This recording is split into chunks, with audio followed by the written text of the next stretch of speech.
Hello everyone. তো দেখো আজকে আমার গাছের শিম দিয়ে, বেগুন দিয়ে, মূলো দিয়ে, আলু দিয়ে একটা চচ্চড়ি করব। তো দেখো শিমগুলো দুটো করে টুকরো করে নিলাম, আর বেগুন, মূলো, আলু সব কেটে নিয়েছি। তারপরে ভালো করে জল দিয়ে ধুয়ে নিলাম। এরপর দেখি হঠাৎ করে চিংড়ি মাছ আলা আসলো, তো চিংড়ি মাছ নিয়ে নিলাম 250 মতো। এরপর ভালো করে খোসা ছাড়িয়ে পরিষ্কার করে ধুয়ে নুন হলুদ মাখিয়ে চিংড়ি মাছগুলো ফ্রাই করে নিচ্ছি। তো ভাবলাম নিরামিষই বানাই, সব রকম সবজি। তারপর দেখলাম হঠাৎ মাছ আলা আসলো বলে আবার চিংড়ি মাছ নিলাম। চিংড়ি মাছ ভাজা করে তুলে নিয়ে তারপর আর একটু তেল দিয়ে ফোড়নে শুকনো লঙ্কা, 5 ফোড়ন আর পেঁয়াজ কুচি দিয়ে দিলাম। চিংড়ি মাছগুলো দেখো হালকা করে ফ্রাই করে তুলে নিয়েছি।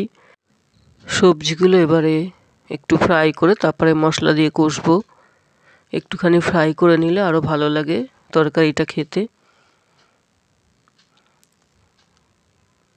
সবজিগুলো দেখো সব দেওয়া হয়ে গেল। এরপরে তেলের মধ্যে একটু ফ্রাই করে নিচ্ছি। আগে অল্প একটু ফ্রাই করা হয়ে গেল, তারপরে সব রকম মশলা দিয়েছি আর টমেটো দিয়েছি। যা যা মশলা মোটামুটি লাগে রান্নায়, জিরে, ধনে গুঁড়ো, কাশ্মীরি লঙ্কা, লাল লঙ্কার গুঁড়ো আর অল্প একটু আদা রসুনের পেস্ট দিয়ে ভালো করে কষে তারপরে দেখো চিংড়ি মাছগুলো দিয়ে দিলাম। এরপর আবারও ভালো করে একটু কষে নেব। খুব ভালো করে কষানো হয়ে গেল। তারপর অল্প জল দিয়েছিলাম, জলটা শুকিয়ে গেলে উপর থেকে একটু ধনেপাতার কুচি ছড়িয়ে দিলাম।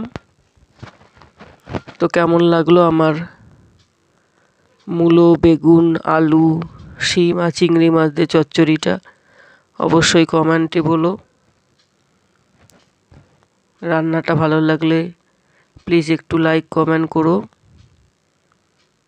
ভিডিওটা দেখার জন্য সকলকে জানাই অসংখ্য অসংখ্য ধন্যবাদ।